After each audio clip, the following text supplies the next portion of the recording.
Good morning students. बच्चों, आज हम पढ़ेंगे मैन्योर और फर्टिलाइजर्स के बारे में। ठीक है कि मैन्योर और फर्टिलाइजर्स में से कौन से बढ़िया होते हैं और ये होते क्या है। Manure manure is a natural product, hence it does not cause the pollution of land and water.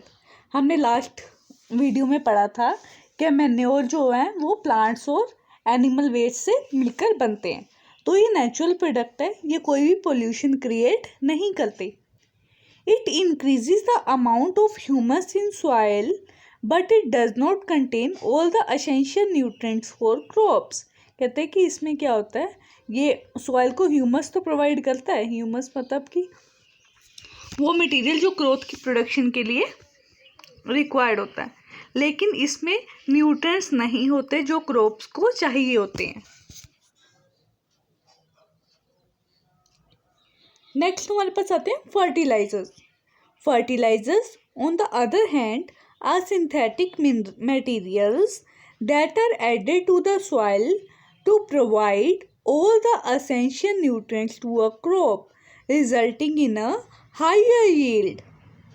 कहते हैं फर्टिलाइजर्स क्या होते हैं, वो सिंथेटिक मटेरियल होते हैं। सिंथेटिक मतलब कि जो हम खुद बनाते हैं, जो सॉइल में ऐड किए जाते हैं ताकि क्रॉप को सारे ज़रूरी न्यूट्रिएंट्स मिल सकें, जिससे उसकी यील्ड हायर हो सके, मतलब कि हमारे पास क्रॉप का अमाउंट इंक्रीज हो सके। Fertilisers can also make soil acidic in nature if use excessively. अगर हम फर्टिलाइज़र का एक्सेस यूज़ करें, मतलब कि ज़्यादा अमाउंट में यूज़ करें, तो ये हमारी सॉइल को एसिडिक बना देता है। They pollute the environment as well when they end up in water bodies as run off from field. कहते हैं कि वो इन्वायरमेंट को पोल्यूट भी करते हैं, ठीक है, और ये वाटर में मिक्स होके, मतलब कि जब फील्ड से जो वाटर निकलता है तो ये वाटर बॉडीज में से रिवर्स या कैनाल्स में मिक्स होके चले जाते हैं, आगे आगे फर्दर फ्लो करते हैं। अब मैन्योर और फर्टिलाइजर के बीच में डिफरेंस हम देखते हैं। मैन्योर नेचुरल और ऑर्गेनिक सब्सटेंस है, फर्टिलाइजर जो मैन मेड है या केमिकल सब्सटेंस है। मैन्योर को फील्ड्स में प्रिपेयर किया जाता है और फर्टिलाइजर्स को फैक्ट्रीज में प्रिपेयर किया जाता है। मैन्योर क्या है, ये सॉइल की ह्यूमस प्रोवाइड करता है और फर्टिलाइजर्स सॉइल को ह्यूमस नहीं प्रोवाइड करते। मैन्योर इकोनॉमिकल है और फर्टिलाइजर्स कॉस्टली है। ठीक है, इकोनॉमिकल है मतलब कि इन्वायरमेंट फ्रेंडली है और इसमें ज़्यादा, मतलब कि सस्ता होता है, इसमें ज़्यादा चार्जेस नहीं लगते। It does not have any side effect, इसके कोई भी साइड इफ़ेक्ट नहीं होते। लेकिन अगर फर्टिलाइजर्स को एक्सेस में यूज़ करें तो वो उससे हमारी हेल्थ को नुकसान हो सकता है। इसमें न्यूट्रिएंट्स कम होते हैं मैन्योर में, लेकिन फर्टिलाइजर्स में न्यूट्रिएंट्स ज़्यादा होते हैं। तो कंक्लूजन क्या निकलता है, कहते हैं मैन्योर को यूज़ करना बेटर है क्योंकि ये इन्वायरमेंट को पोल्यूट नहीं करता और हमारे लिए हार्मफुल भी नहीं है। Apart from using manure and fertilisers there is another natural way to improve the fertility of soil. कहते हैं कि मैन्योर और फर्टिलाइजर्स के यूज़ के अलावा एक और नेचुरल वे है जिससे सॉइल की फर्टिलिटी जो है वो इंक्रीज हो सकती है। इसको हम बोलते हैं क्रॉप रोटेशन। अब देखते हैं हम क्रॉप रोटेशन का मतलब क्या होता है। क्रॉप रोटेशन में two crops are grown on the same field in different season.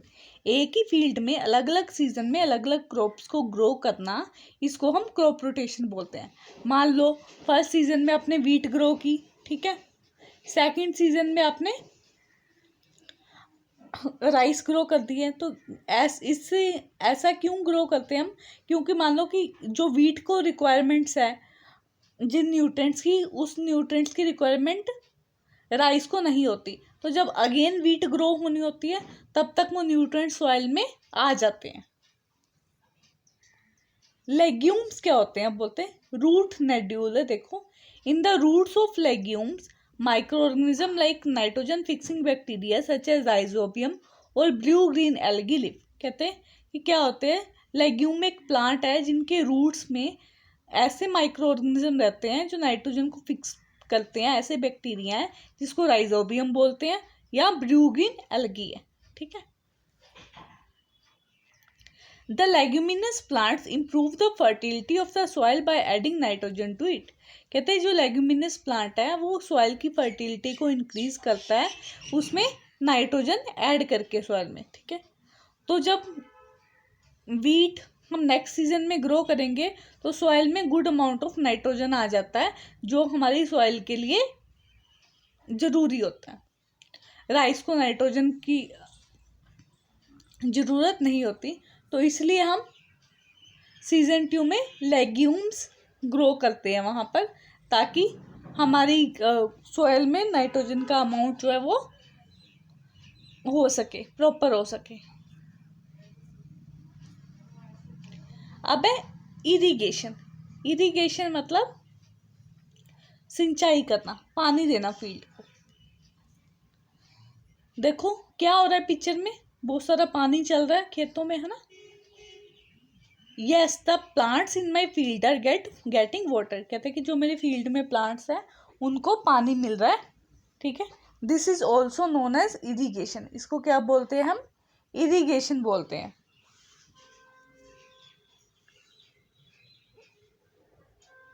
Irrigation कब होता है, during the growth of crops. जब क्रॉप्स की ग्रोथ हो रही है तो इरिगेशन प्रोसेस होती है।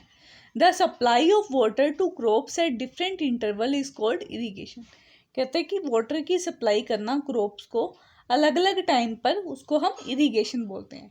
It begins once the seeds are sown and continues till the crop is grown and mature. कब शुरू होती है, जब सीड्स को हम सो कर देते हैं, और कब तक चलता है इरिगेशन का प्रोसेस, जब तक क्रॉप जो है वो ग्रो नहीं हो जाती properly. Where does the water for irrigation come from. कहते हैं इरिगेशन के लिए पानी, सिंचाई के लिए पानी कहाँ से आ रहा है हमारे पास, तो आगे हम देखेंगे कहाँ से आ रहा है। The water in my farm comes from a canal. A canal is a source of water for irrigation. कहते हैं कि फार्म में जो खेत में पानी आ रहा है वो किससे आ रहा है, कैनाल से आ रहा है। और कैनाल क्या है, सोर्स है इरिगेशन के लिए। और कौन कौन से इरिगेशन के सोर्सेज हो सकते हैं, वेल, कुआं, पौंड, तालाब, रिवर, कैनाल। तो ये सारे सोर्सेज हैं इरिगेशन के। अब इरिगेशन किन किन मेथड से की जा सकती है, तो दो तरह के मेथड होते हैं, ट्रेडिशनल मेथड और मॉडर्न मेथड। ट्रेडिशनल मतलब जो पहले ज़माने में यूज़ किया जाता था, और मॉडर्न मेथड जो आज के टाइम में यूज़ किया जाता है। दे रिक्वायर, ट्रेडिशनल मेथड जो थे, देखो यहाँ पर एक कुएं से पानी निकाल रहे हैं, तो they require a lot of time and efforts for from humans और एनिमल्स। कहते हैं कि ये बहुत ज़्यादा टाइम कंज्यूम करते हैं और एफर्ट भी बहुत लगता है, ठीक है। मॉडर्न मेथड फास्ट होते हैं, एफिशिएंट होते हैं, और इनको कम एफर्ट की नीड होती है, ठीक है। मॉडर्न मेथड ऑफ इरिगेशन कौन से है, स्प्रिंकलर सिस्टम है। देखो यहाँ पर एक आपको पाइप विजिबल हो रही है, और नोजल का क्या मतलब है कि वहाँ पर थोड़ा सा एक छोटी सी एक होल किया हुआ है जहाँ से पानी बाहर निकल सकता है। A sprinkler system consist of pipes with nozzle. एक ऐसी पाइप है जिसमें होल्स किए हुए हैं। The water is spread into on to the crops, it resembles rain.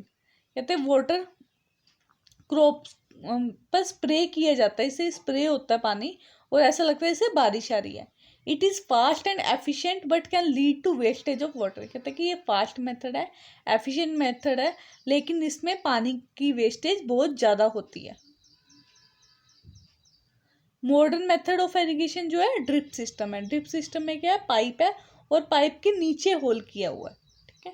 तो drip irrigation system consist of pipe with small holes in that, ठीक है।